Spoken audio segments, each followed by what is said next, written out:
Hello दोस्तों, नमस्कार। स्वागत है आप सभी का एक बार फिर से हमारे YouTube चैनल जिसका नाम भारत शिक्षा। हम लोगों ने सर्वनाम स्टार्ट करने वाले हैं। लास्ट लेक्चर में हम लोगों ने व्याकरण का जो महत्वपूर्ण पार्ट है यानी कि संज्ञा वो खत्म किया था। संज्ञा के बारे में पढ़ा था, संज्ञा की परिभाषा और संज्ञा के प्रकार समझे थे और किस प्रकार से संज्ञा कन्वर्ट होती है विशेषण से संज्ञा में या सर्वनाम से संज्ञा में, या फिर बाकी जो जातिवाचक से कैसे व्यक्तिवाचक में, व्यक्तिवाचक से कैसे भाववाचक में। ये सारी चीजें हमने लास्ट वाले लेक्चर में देखी थी। आज हम नया स्टार्ट करेंगे चैप्टर जिसका नाम है सर्वनाम। सर्वनाम जो संज्ञा के स्थान पर जो शब्द प्रयुक्त किए जाते हैं वही सर्वनाम कहलाते हैं। तो बिना देरी किए हम स्टार्ट करते हैं सर्वनाम चैप्टर। अगर स्टार्ट करने से पहले आप लोगों से मैं रिक्वेस्ट करना चाहता हूं, अगर आप लोगों ने हमारा चैनल अभी तक सब्सक्राइब नहीं किया तो प्लीज चैनल को सब्सक्राइब कर लें और बेल आइकन पर क्लिक कर लें, ठीक है। आगे भविष्य में जो वीडियो आएगा आपको उसका नोटिफिकेशन मिलता रहेगा। चलिए स्टार्ट करते हैं। बस सर्वनाम बचपन से पढ़ते आ रहे। सर्वनाम क्या होता है, यानी कि प्रोनाउन इंग्लिश में बोलते हैं इसको हम, ठीक है। प्रोनाउन, प्रोनाउन, ठीक है। सब नामों के स्थान पर जो प्रयुक्त किए जाए, जो शब्द सभी नाम, सर्वनाम यानी सभी नामों के स्थान पर प्रयुक्त किए जाए वह उसकी संज्ञा के प्रोनाउन कहलाता है, सर्वनाम कहलाते हैं। जो शब्द संज्ञा के स्थान पर प्रयोग किए जाए, ठीक है। संज्ञा क्या होंगी, नाम होंगे किसी चीज के, ठीक है। तो सभी नामों के स्थान पर या शब्द संज्ञा के स्थान पर प्रयुक्त किए जाए या उपयोग किए जाते हैं, स्थान पर प्रयुक्त किए जाएं, प्रयुक्त किए जाएं, ठीक है। वो क्या कहलाते हैं, सर्वनाम कहलाते हैं। बचपन से जानते हैं इस वाली बात को, तो जाते हैं सर्वनाम कहलाते हैं। जानते होंगे आप, सर्वनाम कहलाते हैं। एग्जाम्पल के तौर पर देख लेता हूं मैं, ठीक है। कैसे, मैं, तुम, हम, ठीक है। ये सारे क्या है, ये सारे के सारे किसी संज्ञा के स्थान में प्रयोग किए जा रहे हैं। जैसे राम या मैं क्या हो गया, मेरा नाम हो गया भरत, ठीक है। भरत के स्थान पर मैंने क्या उपयोग कर लिया, मैं, ठीक है। और जैसे मैंने किसी और व्यक्ति से कहा, जैसे राहुल से कहा राहुल, तो राहुल के स्थान पर अगर मैं कहता हूं राहुल तुम यहां चले जाओ, तो राहुल के स्थान पर मैं तुम उपयोग कर सकता हूं, तुम वहां चले जाओ, ठीक है। और मैं और राहुल साथ में खड़े हैं या और व्यक्ति हमारे साथ खड़े हैं, तो हम सबका नाम अलग अलग बताने की बजाय सारे एक साथ अपना नाम बता दें। जैसे कि हम, ठीक है, नाम ना बताने की जरूरत, हम क्या करेंगे, प्रोनाउन यानी कि सर्वनाम का प्रयोग कर लेंगे, तो हम उसमें सारे लोग आ जाएंगे। अगर मैं अलग अलग सबके 5-6 व्यक्ति खड़े हुए, 5-6 व्यक्ति का सबका नाम बताऊंगा, ऐसे कहूंगा मैं मतलब भरत, राहुल, अनिल, विकास, छह, ये सारे के सारे लोग बाजार जा रहे हैं। इससे कहने की अच्छा है कि हम क्या कहें, हम लोग बाजार जा रहे हैं। तो इसलिए संज्ञा के स्थान पर जो चीजें उपयोग की जाती है वो सर्वनाम होती हैं। इससे क्या होता है, उसका संज्ञा का रिपीटेशन खत्म हो जाता है, ठीक है। किसी भी लाइन में अगर हम संज्ञा को प्रयोग ना करते हुए प्रोनाउन यानी कि सर्वनाम का प्रयोग कर लेते हैं तो वाक्य और अच्छा लगने लगता है। जैसे उदाहरण ले लेता हूं मैं, कोई एक मैंने वाक्य लिया, ध्यान से समझिएगा। कोई उदाहरण लिया मैंने, जैसे काजल कक्षा 4 में पढ़ती है, ठीक है। एक लाइन और ले लेता हूं इसके साथ, काजल रोजाना विद्यालय आती है, ठीक है, आती है। काजल, एक लाइन और दे ले, काजल विद्यालय में प्रथम आती है, प्रथम आती है, ठीक है। अच्छी है लड़की पढ़ने में। अब देखिए यहां हर लाइन में काजल का प्रयोग हो रहा है, काजल काजल काजल, तो पढ़ने में बड़ा अटपटा सा लगेगा। काजल कक्षा 4 में पढ़ती है, काजल रोजाना विद्यालय आती है, काजल विद्यालय में प्रथम आती है। तो इससे क्या इम्पैक्ट सामने वाले पे अच्छा नहीं पड़ेगा, या पढ़ने वाले पे जो श्रोता है या जो पढ़ रहा है उसके इम्पैक्ट अच्छा नहीं पड़ेगा। तो इसका रिपीटिशन यानी कि पुनरावृत्ति, संज्ञा की पुनरावृत्ति हो रही है, यानी कि काजल का बार बार पुनरावृत्ति हो रही है। तो इस पुनरावृत्ति को खत्म करने के लिए हम सर्वनाम शब्दों का उपयोग करते हैं। जैसे कि काजल कक्षा में पढ़ती है, वह, काजल की जगह हम वह लगा सकते हैं। वह रोजाना विद्यालय आती है, वह कक्षा में प्रथम आती है। तो देखिए अब सेंटेंस अच्छा लगे, काजल कक्षा 4 में पढ़ती है, वह रोजाना विद्यालय आती है तथा वह विद्यालय में प्रथम आती है।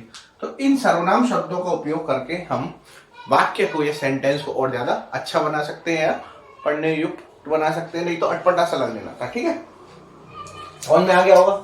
ठीक है, अब आगे बढ़ते हैं, इसमें देखते हैं सर्वनाम के उपयोग से, सर्वनाम के उपयोग से संज्ञा शब्दों की, से संज्ञा शब्दों की पुनरावृत्ति खत्म हो जाती है। ठीक है, पुनरावृत्ति समाप्त हो जाती है, या फिर बार बार किसी भी शब्द को बार बार रिपीट करने की आवश्यकता नहीं होती, हो जाती है। देखा होगा आपने, अभी देखा था काजल वाला नोट है, अच्छा है।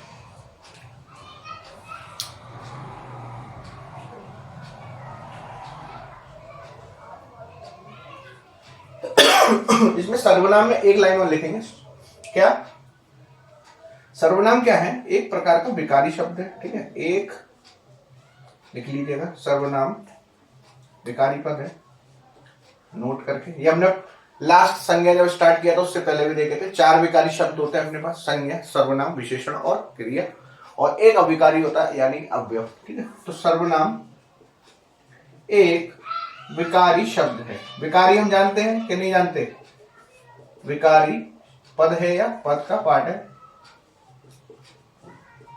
कैसे, विकारी शब्द वे शब्द जिनका लिंग, कारक और वचन और आदि पर क्या होता है, उनमें शब्दों में विकार हो, यानी कि उनका चेंज हो जाए या परिवर्तन हो जाए। तो विकारी शब्द वो होते हैं जब लिंग,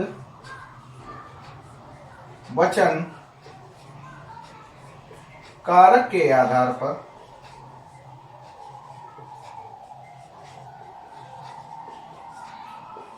इनमें चेंज आता है या इनमें परिवर्तन आता है। ठीक है, लिख लीजिएगा, ये विकारी हो जाता है। तो सर्वनाम कैसा है, विकारी शब्द है। ठीक है, विकारी पद है, विकार उत्पन्न होता है।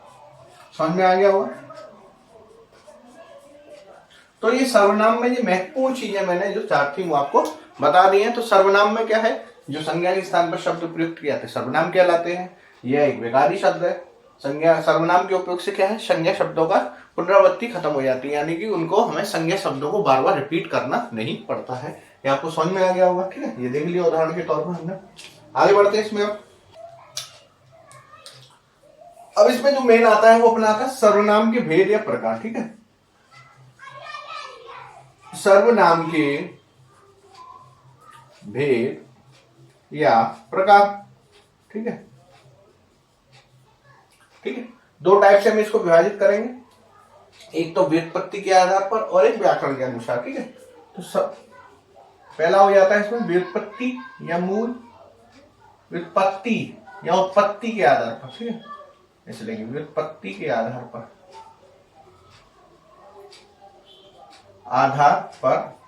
दूसरा जो आता है अपने पास व्याकरण, व्याकरण के आधार पर या भाषा के आधार पर।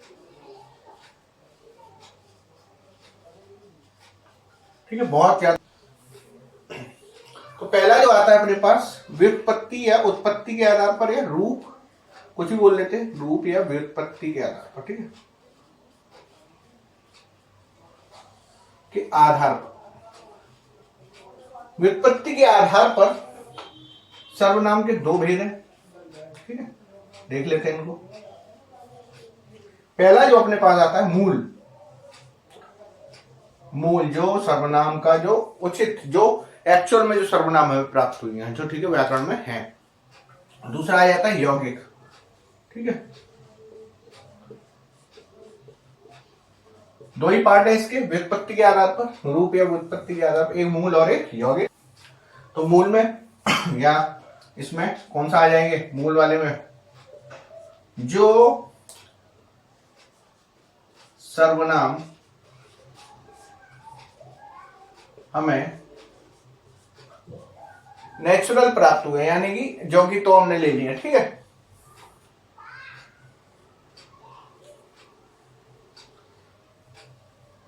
तो सर्वनाम में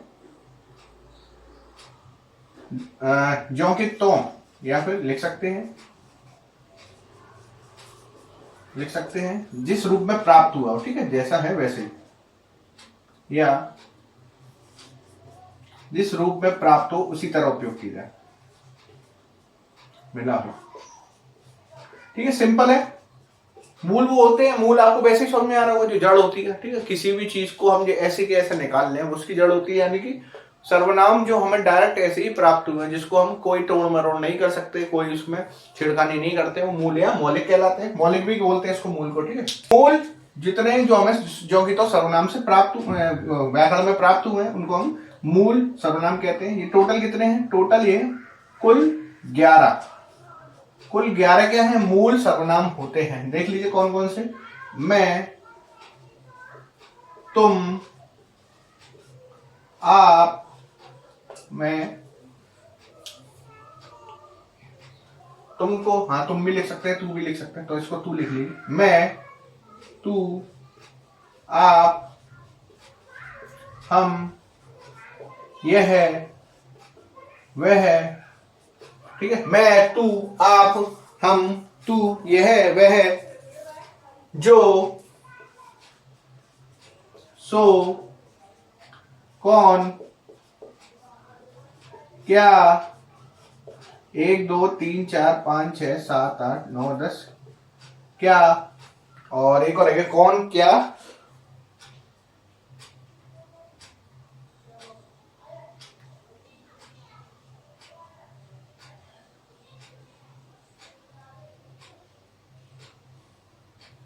कोई, कुछ, ठीक है। इस प्रकार कोई, ठीक है। तो ये सारे हमारे क्या हैं? ये हमारे मूल हैं, जो डायरेक्ट हमें प्रकृति से या व्याकरण से प्राप्त हुए, ठीक है। 11 है टोटल। नेक्स्ट आ जाता है यौगिक। यौगिक वाले जो होते हैं वो क्या होते हैं? उनको हम तोड़ मरोड़ कर सकते हैं, ठीक है। जब सर्वनाम शब्दों में लिंग, वचन, कारक, ठीक है, लिंग, वचन,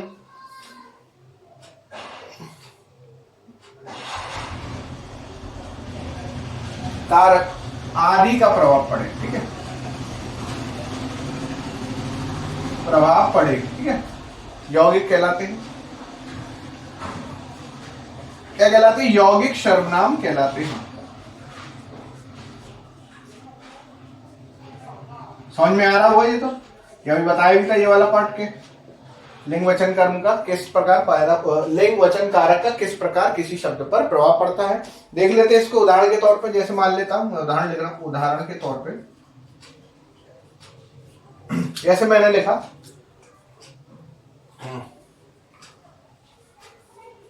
तू, ठीक है। ये क्या है? ये यहां से उठाया हमने, मूल है। मूल सर्वनाम में यदि मैं को जोड़ दूं, को क्या है यहां पर? ये कारक है। तू में यदि मैं को जोड़ दूं तो क्या मिलेगा मुझे? डायरेक्ट इसको हम जोड़ नहीं सकते, इसलिए इसके ऊपर हम क्या करेंगे? तू सरो रेखा के साथ जो मिला देंगे, ठीक है। तुझको, ठीक है, इनके ऊपर एक शिरोरेखा। शिरोरेखा आप जानते होंगे जो ऊपर लाइन खींची जाती है किसी शब्द में, ठीक।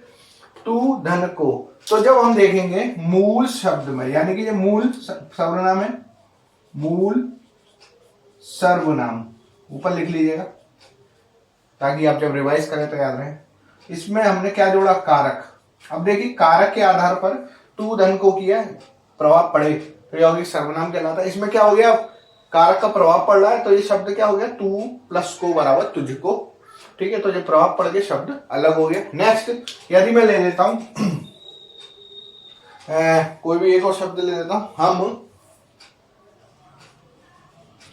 प्लस ने, फिर वही चीज, ये मूल सर्वनाम है हम, और ये क्या है? ये कारक है। तो इसको हम मिला के क्या बनाएंगे? शिरोरेखा के साथ ऊपर लाइन खींच देंगे, यानी शिरोरेखा बना देंगे। तो ये क्या बन जाएगा? हम धन ने बराबर हमने।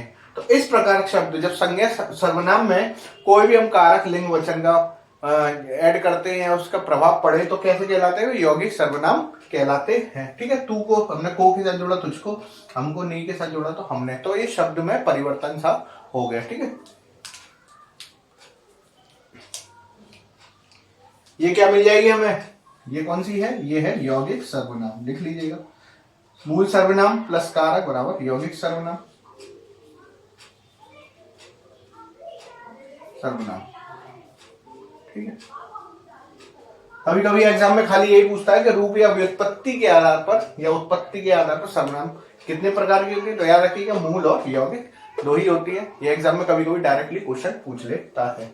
तो हमने पढ़ लिया मूल और यौगिक दोनों चीजें देख ली। अब हम क्या देखेंगे आगे? अब हम देखेंगे व्याकरण के आधार पर, ठीक है, भाषा के आधार पर कितने प्रकार के होते हैं। नेक्स्ट है अपने पास सेकंड वाला पार्ट, व्याकरण प्रयोग या भाषा के आधार पर। ठीक है, आधार पर कितने होते हैं? 6 होते हैं। ठीक है, कुल 6 सर्वनाम होते हैं। ठीक है, एक एक करके सारे पढ़ेंगे। ठीक है, पुरुषवाचक, ठीक है, पुरुषवाचक, पुरुषवाचक सर्वनाम। ठीक है, तो पुरुषवाचक सर्वनाम आप समझ रहे होंगे। पुरुष, पुरुष यानी कि कौन है? मैं हूं, हम हैं और तुम हो। ठीक है, तो पुरुषवाचक सर्वनाम में क्या आ जाता है? जो, जिस, या लिख लीजिए जिस सर्वनाम का उपयोग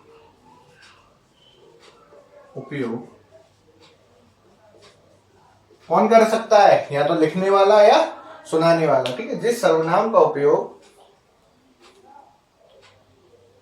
लिखने वाला, या लिखने वाला कौन होता है? लेखक, लेखक, और या सुनाने वाला या वक्ता।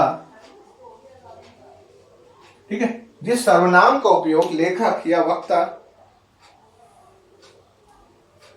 स्वयं के लिए, स्वयं मतलब अपने लिए, या श्रोता या पाठक के लिए जो पढ़ रहा है या सुन रहा है। ठीक है, लेखक की बात है तो वो पढ़ेगा, वक्ता की बात है तो श्रोता है। ठीक है, पाठक के लिए करता है, क्या कहलाता है? वो पुरुषवाचक, पुरुषवाचक सर्वनाम कहलाती है।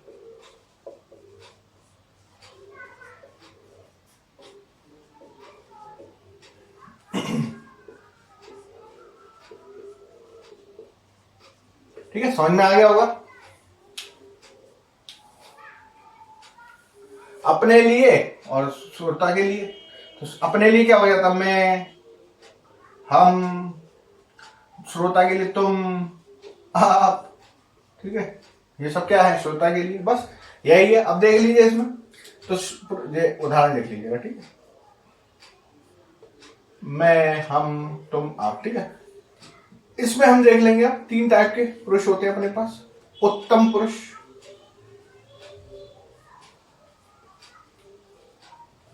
मध्यम पुरुष, दूसरा है ए बी सी डाल के लिखिए, ए उत्तम पुरुष, बी मध्यम पुरुष,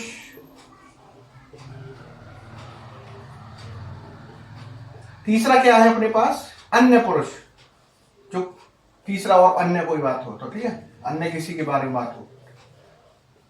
देखो सिंपल सी चीज समझिए, भविष्य में आप किसी को बताएंगे कौन उत्तम है। अगर आदमी खुद को डेमोनराइज कर रहा है तो उससे तो मतलब ही नहीं है, लेकिन अगर आपको बताना हो तो कौन उत्तम है, आदमी के अहम खुद अपने लिए ज्यादा सोचता है। ठीक है, तो वह अपने लिए क्या हो जाता है? उत्तम हो जाता है। तो उत्तम के लिए कौन से पुरुष में आ जाएंगे? उत्तम पुरुष में एग्जाम्पल मैं, हम, या तो मैं होगा या हमसे जुड़े लोग होंगे, तो मैं और हम उत्तम पुरुष में आएंगे। मध्यम पुरुष, जिससे मैं डायरेक्टली बात कर रहा हूं। ठीक है, डायरेक्टली मैं किससे बात करूंगा? तुम या आपसे। ठीक है, किसी अन्य से डायरेक्टली बात तो करूंगा नहीं। तो मध्यम पुरुष में आ जाता तू, तुम, आप। ठीक है, नेक्स्ट आ जाता है अन्य पुरुष में। अन्य पुरुष कौन से होंगे? जिसके बारे में बात हो रही है। ठीक है, अरे तू, तुम आएगा इसमें। ठीक है,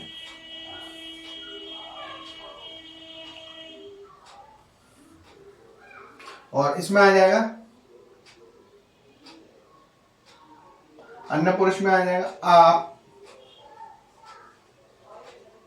आपका, ठीक है। और अन्य में कौन सा आ जाएगा, वह, वे। तो याद रखिएगा उत्तम पुरुष में कौन आते हैं, जिसके बारे में बात हो रही है खुद, यानी कि या मैं बोल रहा हूं तो मैं, या हम लोग बोल रहे हैं तो हम, ठीक है। जिससे बात हो रही है वो क्या हो जाते हैं, मध्यम पुरुष, ठीक है, तू तुम। और अन्य पुरुष जिसके बारे में बात होती है तो आप, आपका, आप, वह, कुछ भी बोल लीजिए, वे, ठीक है। तो इस तरह याद रखना आपको पुरुषवाचक संज्ञा में, सर्वनाम में, सॉरी, पुरुषवाचक सर्वनाम में उत्तम पुरुष, मध्यम पुरुष, अन्य पुरुष, 3 टाइप के पुरुषवाचक सर्वनाम होती है।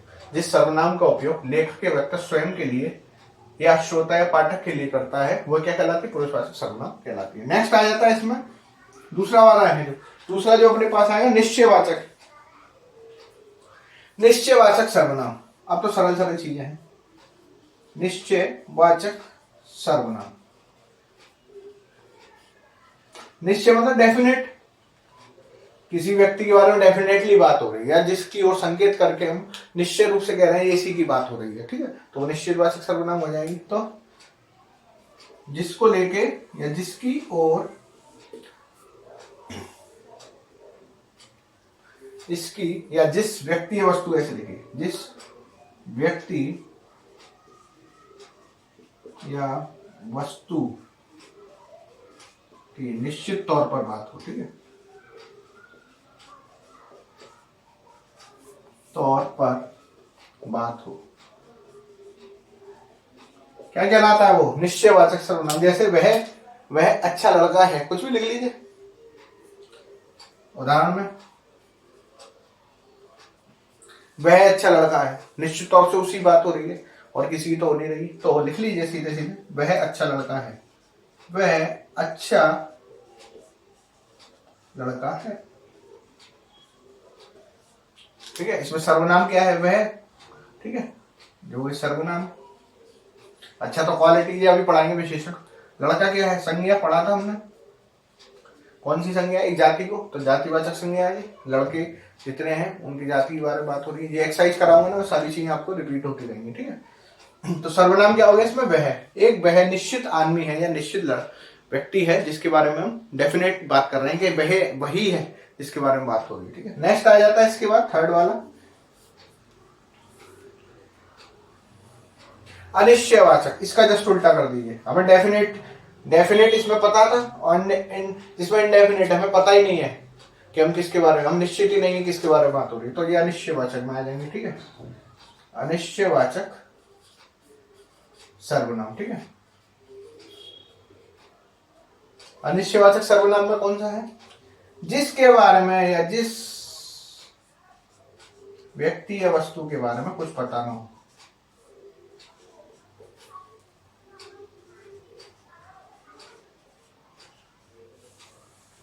बारे में हम श्योर ना हो, सिंपल बात ये, जो श्योर ना हो कि इसके बारे में बात हो रही है, हम निश्चित ना हो, ठीक है।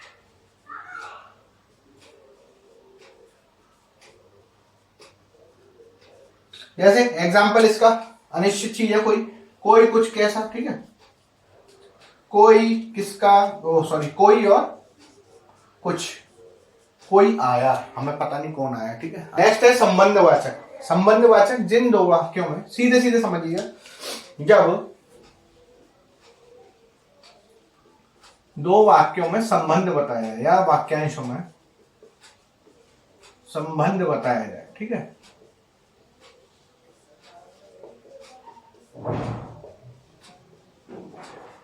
जैसे उदाहरण देख लेते हैं। उदाहरण के तौर पर जब दो वाक्यों में संबंध बताया है तो उसमें क्या कर सकते हैं हम, कौन सी संबंधवाचक प्रोनाउन का प्रयोग होता है, तो संबंधवाचक सर्वनाम का उपयोग होता है। सर्वनाम प्रयुक्त करते हैं, उपयोग करते हैं, प्रयुक्त, ठीक है। जैसे कि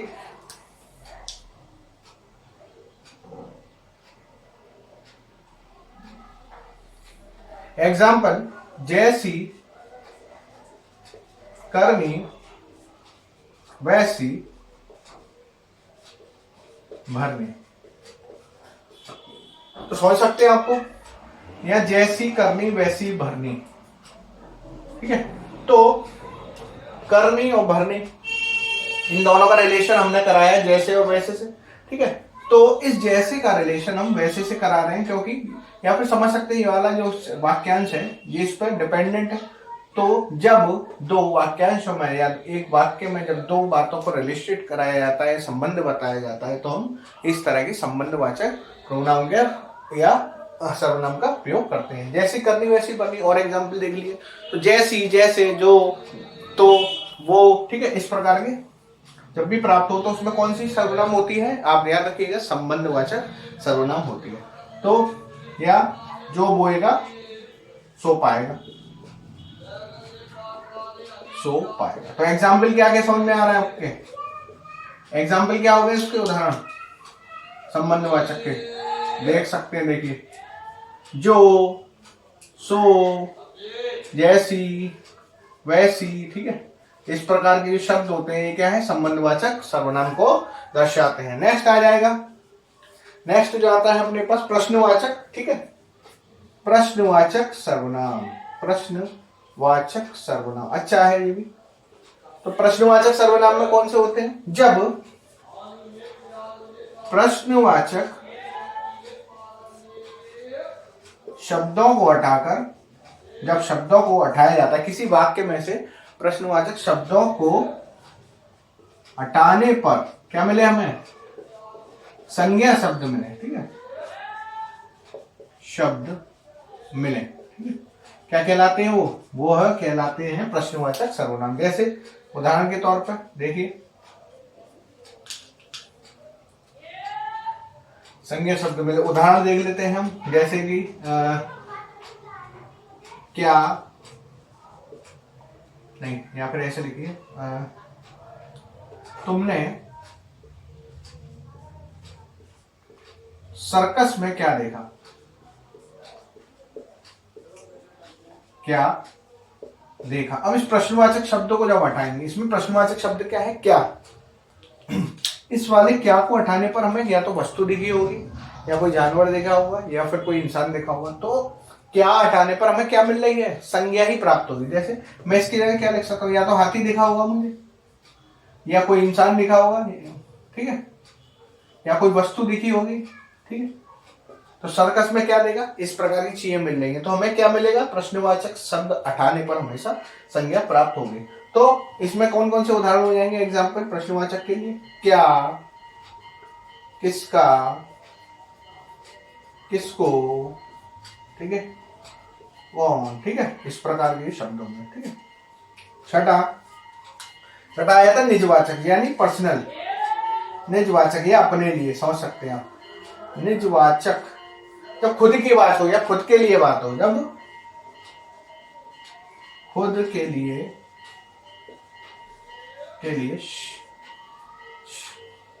बात की जाए या अपने लिए बात की जाए। ठीक है, कोई भी कर रहा हूं, मैं कर रहा हूं, आप कर रहे हो, हम कर रहे हैं, सारी। ठीक है, तो एग्जाम्पल इसका उदाहरण सीधे सीधे है। अपना, हमारा, ये सारे एग्जाम्पल इसी के हैं। ठीक है, उनका। ठीक है, इस टाइप के जो शब्द मिलेंगे वो कैसे हैं? वो निजवाचक प्रोनाउन है। अब इनका उदाहरण के तौर पर हम कैसे यूज करते हैं? देखिए, मैंने अपना काम कर लिया, तो अपना यहाँ में क्या हो जाएगी? निजवाचक सर्वनाम हो जाएगी। हमने हमारा काम कर लिया, ये भी एक निजवाचक है। उन्होंने उनका काम कर लिया, वो अपने लिए कह रहे हैं। ठीक है, तो उनका क्या हो जाएगी? ये भी निजवाचक प्रोनाउन हो जाएंगे। तो इस प्रकार हमने सर्वनाम के उपयोग देखे, सर्वनाम के प्रकार देखे, दो टाइप के सर्वनाम देखे। ठीक है, एक भाषा प्रयोग के आधार पर, एक उत्पत्ति या रूप के आधार पर। तो इस प्रकार हमने सर्वनाम को खत्म किया है। नेक्स्ट लेक्चर में हम फिर आगे बढ़ेंगे और देखेंगे कि जो नया चैप्टर है उसको हम कैसे पढ़ते हैं। ठीक है, अगर आपको वीडियो पसंद आ रहा हो तो प्लीज हमारे चैनल को लाइक एंड सब्सक्राइब जरूर कर लें और बेल आइकन पर क्लिक कर लें। तो नेक्स्ट लेक्चर में फिर मिलेंगे नए चैप्टर के साथ। तब तक के लिए आप पढ़ते रहिए। Thank you.